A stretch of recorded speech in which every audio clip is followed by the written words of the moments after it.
Hello students, okay, ഇതുവരെയുള്ള എല്ലാ ക്ലാസ്സും നിങ്ങൾ ഫോളോ അപ്പ് ചെയ്യുന്നുണ്ടെന്ന് വിചാരിക്കുന്നു.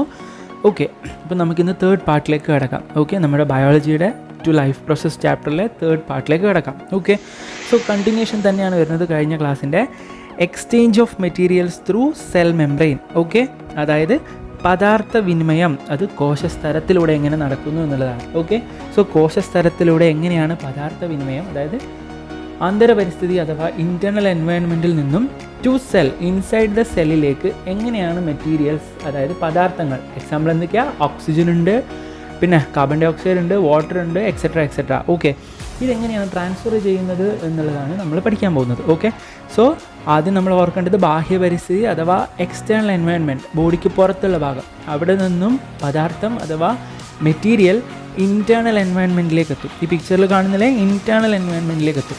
ആ ഇൻറ്റേർണൽ എൻവയോൺമെൻറ്റിൽ നിന്നും ടു ഇൻസൈഡ് ദ സെൽ, സെല്ലിനകത്തേക്ക് എത്തും ത്രൂ സെൽ മെംബ്രെയിൻ. യെസ്, ഇവിടെ സെൽ മെംബ്രെയിൻ കാണുന്നില്ലേ? യെസ്, ഇവിടെ ഈ എൻലാർജ് ചെയ്തിരിക്കുന്ന കോശസ്തരം അഥവാ സെൽ മെംബ്രെയിൻ ആണ് നമ്മളിനി പഠിക്കാൻ പോകുന്നത്. അപ്പോൾ ഇവിടെ ഒരു ക്വസ്റ്റ്യനും കൂടി ചോദിച്ചിട്ടുണ്ട്, കോശസ്തരം പ്ലാസ്മ സ്തരം എന്നറിയപ്പെടുന്നത് എന്തുകൊണ്ടാണ്? ഓക്കെ, അതായത് കോശസ്തരത്തെ അഥവാ സെൽ മെംബ്രെയിനെ എന്തുകൊണ്ടാണ് പ്ലാസ്മ മെംബ്രെയിൻ എന്ന് വിളിക്കുന്നത് എന്നൊരു ക്വസ്റ്റ്യൻ ചോദിച്ചിട്ടുണ്ട്. അതിനുള്ള ആൻസർ ഞാൻ പറഞ്ഞുതരാം. പണ്ട് കാലത്ത്, അതായത് ഈ പഠനമെല്ലാം നടക്കുന്ന സമയത്ത് പ്ലാസ്മ സ്തരത്തെ ബ്ലഡിൻ്റെ പ്ലാസ്മയായിട്ട് കമ്പയർ ചെയ്തിട്ടാണ് അന്നത്തെ റിസർച്ചേഴ്സ് അതിനെ പഠിച്ചത്. ഓക്കെ, ബ്ലഡിൻ്റെ പ്ലാസ്മ അറിയാമല്ലോ, ബ്ലഡിൽ എന്തൊക്കെയുണ്ട്, പ്ലാസ്മയുണ്ട്, പ്രോട്ടീൻസ് ഉണ്ട്, പഠിച്ചിട്ടില്ലേ? യെസ്, അതിലെ ബ്ലഡിൻ്റെ പ്ലാസ്മയായിട്ടാണ് ഈ പ്ലാസ്മ സ്തരത്തെ അഥവാ പ്ലാസ്മ മെംബ്രെയിനെ പഠിച്ചിരുന്നത്. അപ്പോൾ അതുകൊണ്ടാണ് അന്ന് അതിന് പ്ലാസ്മ മെംബ്രെയിൻ എന്ന് പേരിട്ടത്. പക്ഷേ പിന്നെയുള്ള പഠനത്തിൽ മനസ്സിലായി പ്ലാസ്മയായിട്ട് ഈ പ്ലാസ്മ മെംബ്രെയിൻ ഒരു ബന്ധവുമില്ല എന്ന് മനസ്സിലായി. ഓക്കെ, എങ്കിലും അതിൻ്റെ പേരെന്താണ്? പ്ലാസ്മ മെംബ്രെയിൻ ആണ്, ഓർത്ത് വെക്കുക. ഓക്കെ, അപ്പോൾ ഇനി പ്ലാസ്മ മെംബ്രെയിനെ പറ്റി ഡീറ്റെയിൽ ആയിട്ട് പഠിക്കുന്ന സമയത്ത് ഇത് ഇവിടെ തന്നെ ഒരു ക്വസ്റ്റ്യൻ ചോദിച്ചിട്ടുണ്ട്, പ്ലാസ്മ സ്തരത്തെ എന്തുകൊണ്ടാണ് വർണ്ണതാര്യ സ്തരം എന്ന് പറയുന്നത്, അഥവാ സെലക്റ്റീവ്ലി പെർമിയബിൾ മെംബ്രെയിൻ എന്ന് പറയുന്നത് എന്തുകൊണ്ടാണ് എന്നൊരു ക്വസ്റ്റ്യൻ ചോദിച്ചിട്ടുണ്ട്. ഓക്കെ, അതിന് ആൻസർ ഞാൻ പറയാം, ഓർത്ത് വെച്ചോ. ഈ പ്ലാസ്മ മെംബ്രെയിൻ ഒരു പ്രത്യേകതയുണ്ട്. പ്ലാസ്മ മെംബ്രെയിനിൽ പ്രസൻ്റ് ആയിട്ടുള്ളത് ഹൈഡ്രോഫോബിക് സ്വഭാവമുള്ള ചില തന്മാത്രകളാണ്. ഓക്കെ, ഈ പ്ലാസ്മ മെംബ്രെയിൻ ഉണ്ടാക്കിയിരിക്കുന്നത് ലിപ്പിഡ് കൊണ്ടാണ്. ലിപ്പിഡ് നമ്മൾ പഠിച്ചത് ഓർമ്മയില്ലേ, carbohydrate, lipid, protein, nucleic acid. Yes, ആ സെയിം ലിപ്പിഡ് അഥവാ കൊഴുപ്പ് തന്മാത്രകൾ കൊണ്ടാണ് ഈ പ്ലാസ്മ മെംബ്രെയിൻ അഥവാ പ്ലാസ്മ സ്തരം ഉണ്ടാക്കിയിരിക്കുന്നത്. അതായത് ഒരു കോശത്തെ അതിൻ്റെ ആന്തരപരിസ്ഥിതി അഥവാ ഇൻറ്റേർണൽ എൻവയോൺമെൻറ്റുമായി വേർതിരിക്കുന്ന സെൽ മെംബ്രെയിൻ അഥവാ പ്ലാസ്മ സ്തരം അഥവാ പ്ലാസ്മ മെംബ്രെയിൻ നിർമ്മിച്ചിരിക്കുന്നത് എന്തുകൊണ്ടാണ്?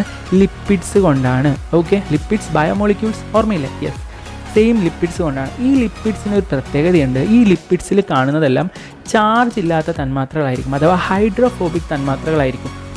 ചാർജ് നിങ്ങൾ പഠിച്ചിട്ടില്ലേ, ഇപ്പോൾ Na+, അങ്ങനെ കുറച്ച് ചാർജുകൾ, അയോൺസിൻ്റെ ചാർജുകൾ പഠിച്ചിട്ടില്ലേ? സെയിം അതുപോലെ ന്യൂട്രലായിട്ടുള്ള, അതായത് ഒരു ചാർജും ഇല്ലാത്ത ന്യൂട്രലായി നിൽക്കുന്ന എലമെൻറ്റ്സ് അഥവാ തന്മാത്രകളായിരിക്കും ഈ പ്ലാസ്മ മെംബ്രെയിനിൽ പ്രസൻ്റ് ആയിട്ടുണ്ടാവുക.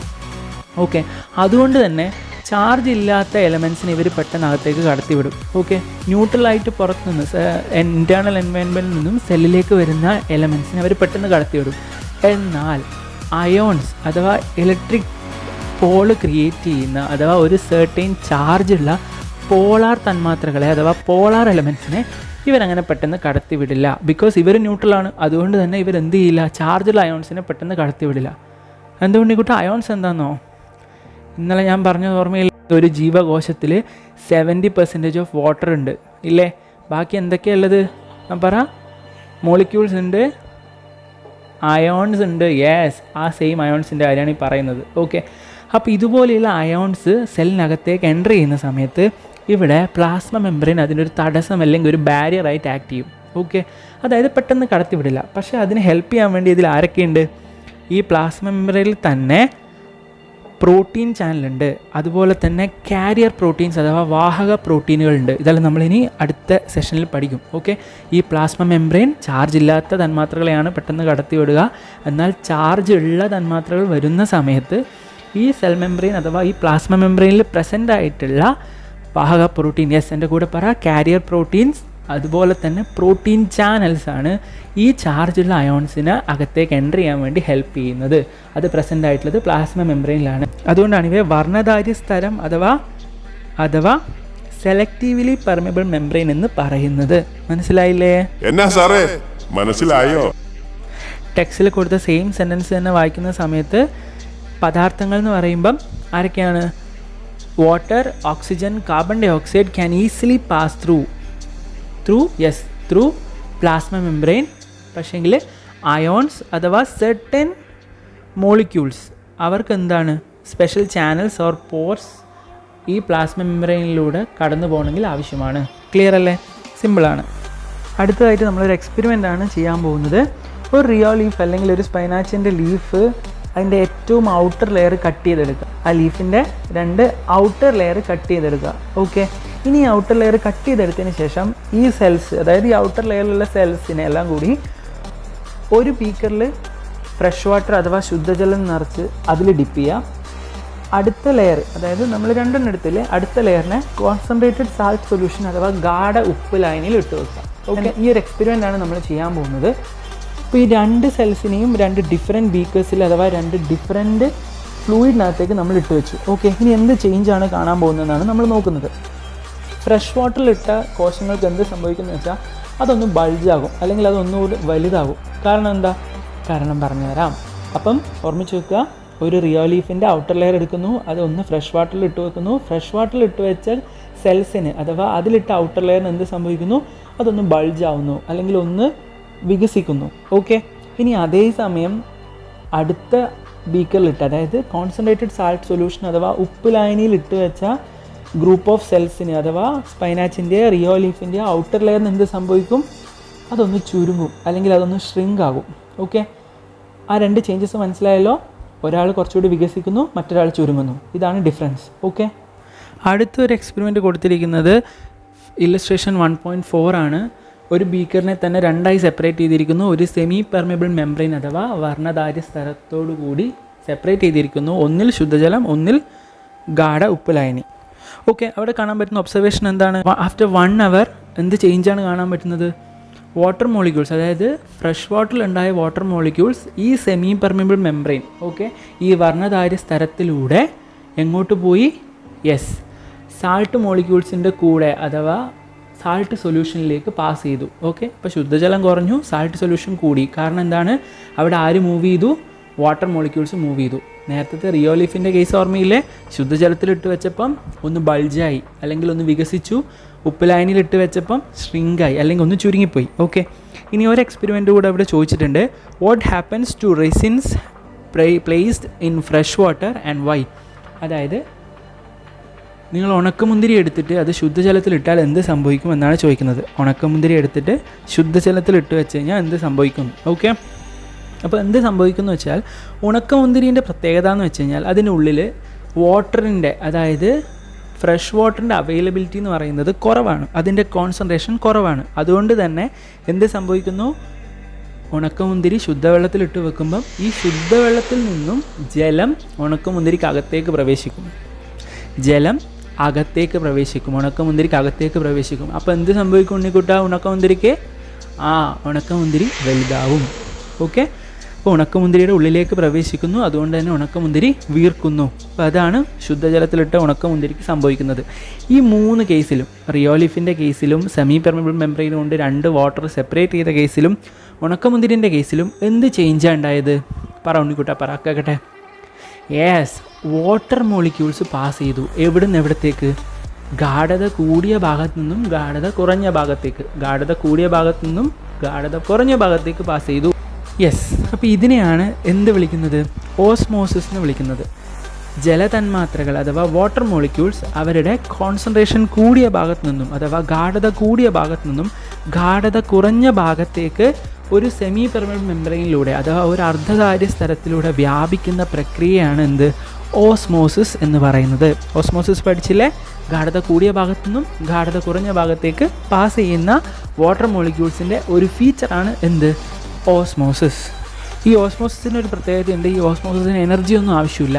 എവിടെയാണോ വാട്ടർ കൂടുതൽ ആ കൂടിയെടുത്ത് കുറഞ്ഞിടത്തേക്ക് പോയിക്കോളും. അതിന് വേറെ എനർജി ഒന്നും കൊടുക്കേണ്ട ആവശ്യമില്ല. അത് ഓട്ടോമാറ്റിക്കലി സംഭവിക്കും.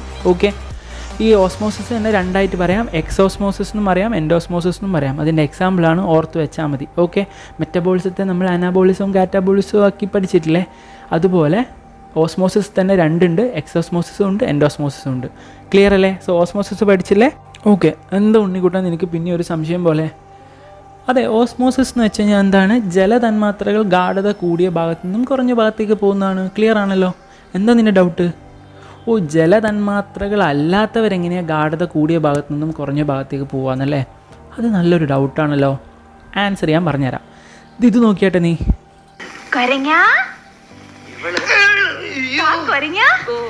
കോഴിന്റെ മണം. അത് പുറത്തെവിടെയോ ഒരു കോഴി കറങ്ങി നടക്കണ കണ്ട്. അല്ല, വെച്ച കോഴിന്റെ മണം. യെസ്. എന്താണ് ഇതിൽ കാണിച്ചിട്ടുള്ളത്? പ്ലാസ്മ സ്തരത്തിലൂടെയുള്ള ജലതന്മാത്രകളല്ലാത്ത, for example oxygen, carbon dye ഓക്സൈഡ് ഇതുപോലെയുള്ള തന്മാത്രകൾ പ്ലാസ്മ സ്തരത്തിലൂടെ ഈസി ആയിട്ട് പാസ് ചെയ്തു പോകും. ശരിയല്ലേ? യെസ്. അവരും എങ്ങനെയാണ് പോകുന്നത്? അവരുടെ ഗാഢത കൂടിയ ഭാഗത്തു നിന്നും കുറഞ്ഞ ഭാഗത്തേക്കാണ് വ്യാപനം ചെയ്യുന്നത്. ഓക്കെ. ഫോർ എക്സാമ്പിൾ ഇപ്പോൾ ഡിഫ്യൂഷൻ്റെ കേസിൽ പറയുകയാണെങ്കിൽ ചന്ദനത്തിരി, ഇപ്പോൾ ഇതുപോലെയുള്ള ബിരിയാണി നല്ലൊരു ഹോട്ടലിനടുത്തൂടെ അല്ലെങ്കിൽ ഏതെങ്കിലും ഒരു കല്യാണ വീടിൻ്റെ അടുത്തൂടെ പോകുമ്പോൾ അവിടെ നല്ല ബിരിയാണിയുടെ ചെമ്പ് പൊട്ടിക്കുന്നതാണെങ്കിൽ എന്ത് വരും? ആ സ്മെല്ലുള്ളിടത്തുനിന്നേക്ക് അത് ചുറ്റും വ്യാപിക്കും. ശരിയല്ലേ? അത് തന്നെയാണ് ഇതിൻ്റെ കേസിൽ പറയുന്നത്. ഇപ്പം മണത്തിൻ്റെ വ്യാപനം, അല്ലെങ്കിൽ മഷി, നമ്മളിപ്പോൾ ഒരു ഇങ്ക് എടുത്തിട്ട് അത് വാട്ടറിൽ ഡിപ്പ് ചെയ്യുകയാണെങ്കിൽ, ഓക്കെ, അല്ലെങ്കിൽ നീലം മുക്കുകയാണെങ്കിൽ, ഇങ്ങനെയുള്ള ഒരുപാട് എക്സാമ്പിളിൻ്റെ കേസിൽ ജലത്തിലെ ലയനം എന്നിങ്ങനെയുള്ളതെല്ലാം, അതായത് മഷി നമ്മൾ ജലത്തിൽ ലയിപ്പിക്കുന്നതും ഇപ്പം ഈ കേസിലും എല്ലാം എന്താണ്? ഡിഫ്യൂഷനാണ് നടക്കുന്നത്. അതായത് ജലതന്മാത്രകളല്ലാത്ത പദാർത്ഥങ്ങളുടെ ഗാഢത കൂടിയ ഭാഗത്തു നിന്നും കുറഞ്ഞ ഭാഗത്തേക്കുള്ള യാത്രയാണ്, അഥവാ ട്രാൻസ്ഫറാണ് എന്ത്? ഡിഫ്യൂഷൻ. ക്ലിയർ അല്ലേ ഉണ്ണീസ്? ഓക്കെ. ടെക്സ്റ്റ് ബുക്കിൽ കൊടുത്തിരിക്കുന്ന എക്സാമ്പിൾ എന്താണ്? Through cell membrane oxygen molecule pass ചെയ്യുന്നതാണ് അല്ലേ? കോൺസെൻട്രേഷൻ കൂടിയ ഭാഗത്ത് നിന്നും കുറഞ്ഞ ഭാഗത്തേക്ക് ത്രൂ ഡിഫ്യൂഷൻ എന്ത് പാസ് ചെയ്യുന്നു? ഓക്സിജൻ മോളിക്യൂൾ പാസ് ചെയ്യുന്നതാണ് ടെക്സ്റ്റ് ബുക്കിൽ എക്സാമ്പിളാക്കി കൊടുത്തിട്ടുള്ളത്. മനസ്സിലായില്ലേ? സെയിം റൈറ്റ് സൈഡിൽ ഒരു ക്വസ്റ്റ്യൻ ചോദിച്ചിട്ടുണ്ട്. Will diffusion takes place through and without semi permanent membrane find out. അതായത് അർദ്ധധാരി സ്തരം അഥവാ സെമി പെർമനന്റ് മെംബ്രെയിനിലൂടെ അല്ലാതെയും ഡിഫ്യൂഷൻ നടക്കുമോ ചോദിക്കുന്നത്. നടക്കും. പക്ഷേ ഒരു ജീവിയുടെ അകത്ത് അല്ലെങ്കിൽ ഒരു ഇൻസൈഡ് എ ബോഡി എങ്ങനെ മാത്രമേ നടക്കുകയുള്ളൂ? സെമി പെർമനന്റ് മെംബ്രെയിനിലൂടെ മാത്രമേ നടക്കുകയുള്ളൂ. എന്നാൽ ഒരു ശരീരത്തിന് പുറത്ത് അല്ലെങ്കിൽ സെല്ലിന് പുറത്ത് എങ്ങനെയാണ്? ഏത് രീതിയിൽ വേണമെങ്കിലും അത് ടേക്ക് പ്ലേസ് ചെയ്യും. ഇവിടെ കൊടുത്തിരിക്കുന്ന കണ്ടന്റ് ഉണ്ടല്ലോ, അതായത് അടുത്ത് പറഞ്ഞിരിക്കുന്ന ഫെസിലിറ്റേറ്റഡ് ഡിഫ്യൂഷൻ, ഇത് നമുക്ക് വളരെ സിമ്പിളാണ്, ഈസിയാണ്. നമ്മളെ ക്ലാസ് കേട്ടവർക്ക് ഇത് ഭയങ്കര ഈസിയാണ്. എന്തുകൊണ്ടാണ്? ഞാൻ കുറച്ച് മുമ്പേ പറഞ്ഞിട്ടില്ലേ, അയോൺസ് പോലെയുള്ള തന്മാത്രകൾ, അതായത് അയോൺസ് പോലെയുള്ള എലമെൻറ്റ്സ് ഒരു പ്ലാസ്മ മെംബ്രെയിനിലൂടെ സെല്ലിനകത്തേക്ക് പാസ് ചെയ്യണമെങ്കിൽ ആരുടെയൊക്കെ ഹെൽപ്പ് വേണം? കാരിയർ പ്രോട്ടീൻസിൻ്റെ ഹെൽപ്പ് വേണം, പ്രോട്ടീൻ ചാനൽസിൻ്റെ ഹെൽപ്പ് വേണം എന്ന് പറഞ്ഞിട്ടില്ലേ? സെയിം അത് തന്നെയാണ് ഇവിടെ പറഞ്ഞിട്ടുള്ളത്. പക്ഷേ എനർജി വേണ്ട. വായിച്ചോ, a process that does not require energy ആവശ്യമില്ലാതെ നടക്കുന്ന ഒരു പ്രോസസ്സാണിത്. അതുപോലെ തന്നെ that take place with the help of certain proteins in the plasma membrane. ഈ പ്രോട്ടീൻസ് നമ്മൾ നേരത്തെ പറഞ്ഞിട്ടുണ്ട്. അതാണ് ആ പിക്ചറിലും കൊടുത്തിരിക്കുന്നത്. Concentration of ions are more, concentration of glucose is more. അപ്പോൾ അവിടെ ആരൊക്കെ ഹെൽപ്പ് ചെയ്യുന്നുണ്ട്? കാരിയർ പ്രോട്ടീൻസ് ഹെൽപ്പ് ചെയ്യുന്നുണ്ട്, ചാനൽ പ്രോട്ടീനും ഹെൽപ്പ് ചെയ്യുന്നുണ്ട്. ഇതെവിടെ കാണും? പ്ലാസ്മ മെംബ്രെയിനിൽ കാണും. നമ്മൾ തൊട്ട് നേരത്തെ ഡിസ്കസ് ചെയ്തിട്ടുണ്ട്. നമ്മുടെ ക്ലാസ് കേട്ടവർക്ക് ഇത് വളരെ ഈസി ആയിട്ട് മനസ്സിലാവും. സോ ഫെസിലിറ്റേറ്റഡ് ഡിഫ്യൂഷൻ, എനർജി ഇല്ലാതെ പ്ലാസ്മ മെംബ്രെയിനിൽ പ്രസൻ്റ് ആയിട്ടുള്ള ചാനൽ പ്രോട്ടീൻസ് അഥവാ കാരിയർ പ്രോട്ടീൻസിൻ്റെ ഹെൽപ്പോട് കൂടി അയോൺസിൻ്റെയോ അല്ലെങ്കിൽ ഇവിടെ കൊടുത്തിരിക്കുന്ന ഗ്ലൂക്കോസിൻ്റെയോ transfer from internal environment to inside the cell, internal environment to inside the cell. സെറ്റല്ലേ? മനസ്സിലായോ സാറേ? ഓക്കെ. എന്നാ സാറേ മനസ്സിലായോ? ഓക്കെ. ഇനി ലാസ്റ്റായിട്ട് ഒരാളോട് പഠിക്കാനുള്ളൂ, active transport. Okay. Active transport എന്ന് വെച്ച് കഴിഞ്ഞാൽ ഇതാണ് ഇതിൽ കുറച്ച് ഇമ്പോർട്ടൻ്റ് ആയിട്ടുള്ളൊരു കാര്യം എന്ന് പറയുന്നത്. ഫോർ എക്സാമ്പിൾ, നിങ്ങളിപ്പോൾ 9ാം ക്ലാസ് നന്നായിട്ട് പഠിച്ചു, നല്ല മാർക്കൊക്കെ വാങ്ങി, നിങ്ങൾ 10ലെത്തി. 10ാം ക്ലാസ്സും നിങ്ങൾ നന്നായിട്ട് പഠിച്ചു, നല്ല മാർക്കൊക്കെ വാങ്ങി, +1 നിങ്ങൾക്ക് മെറിറ്റിൽ, അതായത് ഗവൺമെൻറ് സീറ്റിൽ നിങ്ങൾക്ക് അഡ്മിഷൻ കിട്ടും. ശരിയല്ലേ? ഓക്കെ. ഇനി നിങ്ങൾ 10ാം ക്ലാസ്സിൽ നിങ്ങൾക്ക് മാർക്ക് കുറഞ്ഞു പോയെന്ന് വിചാരിച്ചോ, എന്തെങ്കിലും ഒരു കാരണം കൊണ്ട് കുറഞ്ഞു പോയെന്ന് വിചാരിച്ചോ. +1 നിങ്ങൾക്ക് മെറിറ്റിൽ അഡ്മിഷൻ കിട്ടാനുള്ള സാധ്യത കുറവാണെങ്കിൽ എന്ത് ചെയ്യും? മാനേജ്മെൻറ്റിൽ നമ്മൾ സീറ്റ് ബുക്ക് ചെയ്യും, പൈസ കൊടുത്തിട്ട് നമ്മൾ സീറ്റ് ബുക്ക് ചെയ്യും, ഇല്ലേ? അതുപോലെയാണ് ഇവിടെ ആക്റ്റീവ് ട്രാൻസ്പോർട്ടിൻ്റെ കേസിലും. നോക്കിക്കോ, ആൻ എനർജി റിക്വയറിങ് പ്രോസസ്സ്, അതായത് മാനേജ്മെൻറ്റിൽ പൈസ കൊടുത്ത് വാങ്ങുന്ന പോലെ an energy requiring process that take place with the help of certain carrier proteins in the plasma membrane. Energy use ചെയ്തുകൊണ്ട് പ്ലാസ്മ മെംബ്രെയിനിലെ കാരിയർ പ്രോട്ടീൻസിൻ്റെ ഹെൽപ്പോടുകൂടി കോൺസെൻട്രേഷൻ കുറഞ്ഞ ഭാഗത്തു നിന്നും, അതായത് ഗാഢത കുറഞ്ഞ ഭാഗത്തു നിന്നും കൂടിയ ഭാഗത്തേക്ക് പോകും. ഇത്രയും നേരം നമ്മൾ പഠിച്ചതെല്ലാം ഗാഢത കൂടിയ ഭാഗത്തു നിന്നും കുറഞ്ഞ ഭാഗത്തേക്കാണ്. അവിടെയൊന്നും എനർജി ആവശ്യമില്ല, ഫ്രീ ആയിട്ട് നടക്കും. പക്ഷേ കുറച്ച് കാരിയർ പ്രോട്ടീൻസിൻ്റെയും ചാനൽസിൻ്റെയും എല്ലാം ഹെൽപ്പ് മാത്രം മതി. പക്ഷേ ഇവിടെ എന്താണ്, ഇവിടെ ഗാഢതയും കുറവാണ്, എന്നാൽ കാരിയർ പ്രോട്ടീൻസിൻ്റെ ഹെൽപ്പ് മാത്രം പോരാ, കുറച്ച് എനർജിയും വേണം. അങ്ങനെ നടക്കുന്നതാണ് ആക്റ്റീവ് ട്രാൻസ്പോർട്ട്. പിക്ചർ നോക്കിക്കോ, the concentration of salts are less. പക്ഷേ ആര് ഹെൽപ്പ് ചെയ്യുന്നുണ്ട്? ATP, അഡിനോസിൻ ട്രൈഫോസ്ഫേറ്റ് എന്തായി മാറും? ADP plus inorganic phosphate. അപ്പോൾ അവിടെ എന്ത് നടക്കുന്നുണ്ട്? എനർജി യൂട്ടിലൈസേഷൻ നടക്കുന്നുണ്ട്. അവിടെ എനർജി യൂസ് ചെയ്തുകൊണ്ട് സാൾട്ടിൻ്റെ കോൺസെൻട്രേഷൻ ലെസ് ആയാലെടുത്ത് മോറിലേക്ക് എത്തും, കുറഞ്ഞെടുത്ത് കൂടിയെടുത്തേക്ക് എത്തും through cell membrane from internal environment to cytoplasm of the cell. Clear അല്ലേ? ഇത്രയും കാര്യങ്ങൾ നമ്മൾ കണ്ടു പഠിച്ചു. ഇത് നമുക്ക് ഈസി ആയിട്ട് ഈ ബോക്സ് വെച്ചിട്ട് കൺക്ലൂഡ് ചെയ്യാം. ഓക്കെ, റെഡി അല്ലേ? ഓക്കെ, വർക്ക്ഷീറ്റ് 1.1 നമുക്ക് ഒരുമിച്ച് ഫില്ല് ചെയ്യാം. From a region of higher concentration to lower concentration. ഗാഢത കൂടിയ ഭാഗത്തു നിന്നും കുറഞ്ഞ ഭാഗത്തേക്ക് ആരൊക്കെ വരും? Yes, 1 osmosis, 2 diffusion, 3 facilitated diffusion. Clear അല്ലേ? Okay, next from a region of lower concentration to higher concentration. ആര് മാത്രമേ ഉള്ളൂ? ആക്റ്റീവ് ട്രാൻസ്പോർട്ട് മാത്രമേ ഉള്ളൂ, എനർജി യൂസ് ചെയ്യുന്ന പ്രോസസ്സ്. ഓക്കെ, ഇനി ആപ്ലിക്കബിൾ ടു വാട്ടർ ഓൺലി. സിമ്പിളാണ്, വാട്ടർ മോളിക്യൂൾസിൻ്റെ ആരാണ്? ഓസ്മോസിസ് മാത്രമേ വരുള്ളൂ. Next energy required. എനർജി റിക്വയർഡും ആര് മാത്രമേ ഉള്ളൂ? ആക്റ്റീവ് ട്രാൻസ്പോർട്ട് മാത്രമേ ഉള്ളൂ, ബാക്കി ആർക്കും എനർജി ആവശ്യമില്ലല്ലോ. ഇനി എനർജി നോട്ട് റിക്വയർഡ്. എനർജി ആവശ്യമില്ലാത്ത ആർക്കൊക്കെയാണ്? ഓസ്മോസിസിന് ആവശ്യമില്ല, ഡിഫ്യൂഷനും ആവശ്യമില്ല, ഫെസിലിറ്റേറ്റഡ് ഡിഫ്യൂഷനും ആവശ്യമില്ല. ക്ലിയർ അല്ലേ? സെറ്റ് അല്ലേ? Okay, next carrier proteins are not required. Carrier proteins ആവശ്യമില്ലാത്ത ആർക്കൊക്കെയാണ്? ഓസ്മോസിസിന് ആവശ്യമില്ല, ശരിയാണ്. ഡിഫ്യൂഷനും ആവശ്യമില്ല, ശരിയാണ്. ഫെസിലിറ്റേറ്റഡ് അതെങ്ങനെ വരും? ഫെസിലിറ്റേറ്റഡ് ഡിഫ്യൂഷന് കാരിയർ പ്രോട്ടീൻസിൻ്റെയും അതുപോലെ തന്നെ പ്രോട്ടീൻ ചാനൽസിൻ്റെയും ആവശ്യമുണ്ട്. ഓക്കെ, ശ്രദ്ധിക്കണേ. So carrier proteins not required ആരൊക്കെയാണ്? Osmosis and diffusion. ഇനി കാരിയർ പ്രോട്ടീൻസ് റിക്വയർഡ് ആരൊക്കെയാണ്? സിമ്പിൾ, ഫെസിലിറ്റേറ്റഡ് ഡിഫ്യൂഷനും ഉണ്ട്, അതുപോലെ തന്നെ ആക്റ്റീവ് ട്രാൻസ്പോർട്ടും ഉണ്ട്. ഇനി ഈ കാരിയർ പ്രോട്ടീൻസിൻ്റെയും അതുപോലെ തന്നെ പ്രോട്ടീൻ ചാനൽസിൻ്റെയും കാരിയർ പ്രോട്ടീൻസിൻ്റെയും പ്രോട്ടീൻ ചാനൽസിൻ്റെയും മെയിൻ ആയിട്ടുള്ള ഫംഗ്ഷൻ എന്ന് പറയുന്നത് ഒന്ന് ചാർജുള്ള മോളിക്യൂൾസ് അല്ലെങ്കിൽ സൈസ് കൂടുതലുള്ള മോളിക്യൂൾസ്. ഇങ്ങനെ എന്തെങ്കിലും സർട്ടൻ കെമിക്കൽ പ്രോപ്പർട്ടീസിൽ ചേഞ്ച് വരുന്ന മോളിക്യൂൾസ്, ഇവരുടെ എല്ലാം ട്രാൻസ്ഫർ ഈസി ആക്കാൻ വേണ്ടിയിട്ടാണ് ഈ കാരിയർ പ്രോട്ടീൻസും അതുപോലെ തന്നെ പ്രോട്ടീൻ ചാനൽസും ആക്ട് ചെയ്യുന്നത്. നമ്മൾ എക്സാമ്പിൾ കണ്ടു, ഗ്ലൂക്കോസിൻ്റെ കേസിൽ കണ്ടു, അതുപോലെ തന്നെ സർട്ടൻ അയോൺസിൻ്റെ കേസിൽ കണ്ടു. ഇവിടെ എല്ലാം കേസിൽ എന്ത് സംഭവിക്കുന്നുണ്ട്? കാരിയർ പ്രോട്ടീൻസിനും പ്രോട്ടീൻ ചാനലും അവർക്കൊരു ഹെൽപ്പിംഗ് ആയിട്ട് അവിടെ നിൽക്കുന്നുണ്ട്. അവരെ പെട്ടെന്ന് കടത്തി വിടാൻ വേണ്ടിയിട്ട് ഒരു ബ്രിഡ്ജായിട്ട് അവിടെ ആക്ട് ചെയ്യുന്നുണ്ട്. നമ്മളിപ്പം എഴുതാനും അല്ലെങ്കിൽ പഠിക്കാനൊക്കെ കുറച്ച് വീക്കായിട്ടുള്ള കുട്ടികളെ ഹെൽപ്പ് ചെയ്യാൻ വേണ്ടി ക്ലാസ്സിൽ എപ്പോഴും സ്മാർട്ടായിട്ടുള്ള കുറച്ച് കുട്ടികളുണ്ടാവില്ലേ? അതുപോലെയാണ് കാരിയർ പ്രോട്ടീൻസും പ്രോട്ടീൻ ചാനൽസും. അവരെ ഹെൽപ്പ് ചെയ്യാൻ വേണ്ടി കൈപിടിച്ച് കൂടെ നടക്കും. അങ്ങനെ എല്ലാവരും നടക്കണം. ഇനി നെക്സ്റ്റ് ഈ ട്രാൻസ്പോർട്ട്, ആക്റ്റീവ് ട്രാൻസ്പോർട്ടിന് വേണമെങ്കിൽ നമുക്ക് രണ്ടായി ഡിവൈഡ് ചെയ്യാം. ഒന്ന് പ്രൈമറി ട്രാൻസ്പോർട്ടും ഉണ്ട്, അതുപോലെ തന്നെ സെക്കൻഡറി ട്രാൻസ്പോർട്ടും ഉണ്ട്. പ്രൈമറി ആക്റ്റീവ് ട്രാൻസ്പോർട്ടും സെക്കൻഡറി ആക്റ്റീവ് ട്രാൻസ്പോർട്ടും. ജസ്റ്റ് ഓർത്ത് വെച്ചാൽ മതി. ആക്റ്റീവ് ട്രാൻസ്പോർട്ടിൻ്റെ 2 കേസ് ഓഫ് എക്സാമ്പിളാണ്. ഓർത്ത് വെച്ചാൽ മാത്രം മതി. സോ ഇത്രയല്ലേ ഉള്ളൂ. ക്ലിയർ അല്ലേ? ഒന്നും ഡൗട്ടൊന്നുമില്ലല്ലോ. Thank you.